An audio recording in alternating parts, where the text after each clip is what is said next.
Hello दोस्तों, good evening. UGC paper first का आज फर्स्ट डे है। आज मैं शिक्षण अभिवृद्धि के इकाई फर्स्ट में कुछ इम्पॉर्टेंट टॉपिक में लाई हूँ। इम्पॉर्टेंट टॉपिक पे चर्चा करूँगी। इसके फर्स्ट डे वन के फर्स्ट में पहले में हमने अच्छी तरह से पाठ्यक्रम को सिलसिलेवार ढंग से स्टडी कर लिया था। इस शिक्षण अभिवृद्धि यानी अभिक्षमता। शिक्षण मानव मूल्यों के विकास पर बल देता है। शिक्षण एक सामाजिक प्रक्रिया है। शिक्षण जो होता है मानव मूल्यों के विकास पर बल देता है। प्रत्यक्ष वार्तालाप जो है, शिक्षक और छात्र जो वार्तालाप करते हैं उससे शिक्षण के विकास पे बल पड़ता है। बच्चे जो हैं औपचारिक और अनौपचारिक रूप से सीखते हैं। शिक्षण को हमारे समाज में बदलाव लाने के लिए विद्यालय उपकरण कहा जाता है। वर्तमान में शिक्षण का मूल उद्देश्य। अब हमें ये जानना है कि वर्तमान में शिक्षण का मूल उद्देश्य क्या है।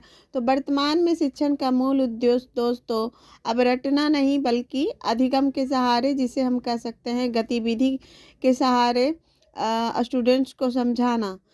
गतिविधि के सहारे, चाहे तो वो फर्स्ट क्लास से लेकर के 12वीं तक का हो, किसी भी तरह के स्टूडेंट गतिविधि से रटने से ज़्यादा समझ पाते हैं और मेमोरी में बहुत देर तक रख पाते हैं। इसीलिए वर्तमान की शिक्षक प्रणाली को बदल करके, यानी कि रटने को बदल करके अब अधिगम करके सीखने की गतिशीलता लाई गई है। शिक्षण के मुख्य रूप से 3 पक्ष होते हैं: शिक्षक, विद्यार्थी और पाठ्यक्रम। ये जो है जो पक्ष है एक दूसरे को टैली करते हुए इन तीनों को महत्वपूर्ण माना गया है कि अगर शिक्षण प्राप्त करना हो तो इन तीनों का बहुत ही अति आवश्यक होना जरूरी है। वैज्ञानिकों ने इस संबंध में कुछ अपने विचार दिए हैं, जैसे क्लार्क, ये सब याद रख लेना होगा। क्लार्क विद्यार्थी के व्यवहार में परिवर्तन लाने के लिए दी जाने वाली प्रक्रिया शिक्षण है। यानी कि जब हम विद्यार्थी को समझाते हैं, विद्यार्थी से प्रत्यक्षता उससे बात व्यवहार करते हैं, तब उसके व्यवहार में हम परिवर्तन लाते हैं। परिवर्तन को जब लाते हैं तो वो प्रक्रिया क्या होती है? वो शिक्षण होती है। ये है B.O. स्मिथ। इन्होंने कहा अधिगम को अभिप्रेरित करने वाली क्रिया शिक्षण है। अधिगम को अभिप्रेरित करने वाली यानी शिक्षण को मोटिवेट करने वाली। अभिप्रेरित मतलब कि मोटिवेशन। N.L. पेज, ये भी काफ़ी फेमस वैज्ञानिक है। इन्होंने कहा शिक्षण कला और विज्ञान दोनों है। शिक्षण क्या है? कला भी है और विज्ञान भी है। शिक्षण के 3 घटक होते हैं। ये तो हमने देख ही लिया, याद कर ही लिया। शिक्षक, विद्यार्थी और पाठ्यक्रम, ये हमेशा याद रखना है। 3 घटक को हमेशा याद रखना है। टीच हो गया, ट्रेंड हो गया और इंस्ट्रक्ट यानी कि अनुदेश। पढ़ाना, प्रशिक्षित और अनुदेश। अनुदेश का मतलब होता है दोस्तों कौशल का विकास। प्रशिक्षण में किसी व्यक्ति विशेष कार्य को करने के लिए तैयार करने की प्रक्रिया शामिल होती है। प्रशिक्षण जो है कुछ अलग तरह से हम लोग प्रशिक्षण प्राप्त करके जान पाते हैं। और शिक्षण प्रक्रिया में विद्यार्थियों का शारीरिक, मानसिक, भावनात्मक, सामाजिक, नैतिक और आध्यात्मिक का विकास करते हैं। यही शिक्षण है। अब हम यहाँ पर बात करते हैं कि शिक्षण की प्रकृति। शिक्षण एक व्यापक प्रक्रिया है जो विद्यार्थियों में संज्ञानात्मक, भावनात्मक, क्रियात्मक पक्षों को अभिप्रेरित करती है। शिक्षण एक क्या है? त्रिध्रुवीय प्रक्रिया है। जैसा कि हमने देखा इधर की शिक्षण जो है त्रिध्रुवीय, जैसे कि शिक्षक, शिक्षण और पाठ्यक्रम को मिला करके त्रिध्रुवीय प्रक्रिया बना है। शिक्षण कला तथा विज्ञान दोनों है। शिक्षण अंतः प्रक्रिया है। शिक्षण निर्देशन की प्रक्रिया है। शिक्षण सामाजिक तथा व्यावसायिक प्रक्रिया है। शिक्षक स्वदेश प्रक्रिया है, शिक्षण विकासात्मक प्रक्रिया है, शिक्षण तार्किक प्रक्रिया है, शिक्षण औपचारिक के साथ साथ अनौपचारिक प्रक्रिया भी है, शिक्षक उपचारात्मक प्रक्रिया है, शिक्षण भाषाई प्रक्रिया है, शिक्षण सतत प्रक्रिया है। तो ये है शिक्षण के प्रकार, type of teaching. Type of teaching, इसमें शासन व्यवस्था के आधार पर, तो अधिगम स्तर के आधार पर और शैक्षणिक प्रवृत्ति के आधार पे। तो हम शासन के आधार पर मानेंगे तो निरंकुश शिक्षण, लोकतांत्रिक शिक्षण प्रणाली और हस्तक्षेप शिक्षक प्रणाली होता है। अधिगम स्तर के आधार पर अगर हम बात करते हैं तो स्मृति के स्तर पर शिक्षण, अवबोध स्तर, विमर्शी स्तर, और शैक्षणिक पे जाते हैं तो औपचारिक शिक्षा, औपचारिक शिक्षण, अनौपचारिक शिक्षण और निरौपचारिक शिक्षण, 3 तरह के शिक्षण होते हैं। B.M. ब्लूम द्वारा पुस्तक शैक्षिक उद्देश्यों का वर्गीकरण में 3 रूप से शिक्षण के उद्देश्य को प्रस्तुत किया गया। तो इसमें ज्ञानात्मक है, भावात्मक है और मनोगत्यात्मक है, यानी साइकोमोटर।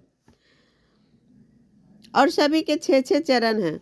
क्रियाओं के आधार पर शिक्षण के 3 स्वरूप है। प्रस्तुति करना, जो कि शिक्षा को हम प्रस्तुत करके समझा के समझ में आती है। प्रदर्शन करके क्रिया। शिक्षण के सूत्र, शिक्षण के कितने सूत्र होते हैं? तो शिक्षण के सूत्र होते हैं, कक्षा को प्रभावी बनाने के लिए एक शिक्षक के पास प्रभावी संप्रेषण का होना अति आवश्यक। संप्रेषण कहने का मतलब है कि समझाने की क्षमता, बात विचार, जैसे कि बात विचार से हम उसे संतुष्ट करते हुए समझा सके। पूर्ण से अंश की ओर, प्रत्यक्ष से अप्रत्यक्ष की ओर, स्थूल से सूक्ष्म की ओर, जिसे कहते हैं मूर्त से अमूर्त, विश्लेषण से संश्लेषण, ज्ञात से अज्ञात की ओर और सरल से जटिल की ओर। एजुकेशनल, एजुकेशनल का मतलब होता है दोस्तों अधिगम। एजुकेशनल अधिगम, शिक्षण की अवस्थाएं या क्रियाएं, ये जो है 3 तरह के होते हैं। पूर्व तत्परता अवस्था, अंतः प्रक्रिया अवस्था, तत्परता के बाद की अवस्था। अभिप्रेरणा, देखिए हमने पहले भी बताया कि अभिप्रेरणा मतलब मोटिवेट पावर होता है, मोटिवेशन पावर। शिक्षक द्वारा विद्यार्थियों के व्यवहार पर नियंत्रण। बाह्य अभिप्रेरण, आंतरिक अभिप्रेरण, जैसे कहा जाता है कि मोटिवेशन जो होता है, बाह्य अभिप्रेरण जो छोटे बच्चे होते हैं उनमें आंतरिक अभिप्रेरण विकसित नहीं हो पाती है, कितना भी उसे समझाए तो वो विकास नहीं कर पाते हैं, उनमें बाह्य अभिप्रेरण ही कार्य करता है। और जो उससे ऊपर के यानी कि युवा युवा बच्चे होते हैं, किशोरावस्था में होते हैं, उन्हें बाह्य और आंतरिक दोनों समझ होती है, इसलिए आसानी से हम उसे समझा करके शिक्षण दे सकते हैं। लर्निंग कंडीशन, अधिगम की परिस्थितियाँ, जैसे पुस्तक, संकेत, उद्दीपन अनुक्रिया, श्रृंखला, शाब्दिक सहचर्य, विभेदन अधिगम, संचालन संचालन अधिगम, नियम, समस्या समाधान। शिक्षण अधिगम का मतलब होता है शिक्षा प्रभावशाली होगी। शिक्षण एक प्रक्रिया है जिसके द्वारा अधिगम की उत्पत्ति होती है। शिक्षण प्रक्रिया त्रिध्रुवीय प्रक्रिया है, ये तो पहले भी हम लोगों ने पढ़ा है। शिक्षण की आधारभूत आवश्यकताएं, तो शिक्षण की आधारभूत आवश्यकताएं शिक्षक, पाठ्यक्रम और विद्यार्थी। दोस्तों वीडियो बड़ा हो जाएगा, इसीलिए मैं आज यही ख़त्म करती हूँ। फिर अगला डे 2 में इससे आगे हम लोग इकाई 1 का ही इससे आगे हम लोग पढ़ेंगे और इम्पोर्टेंट टॉपिक का अध्ययन करेंगे और याद करेंगे।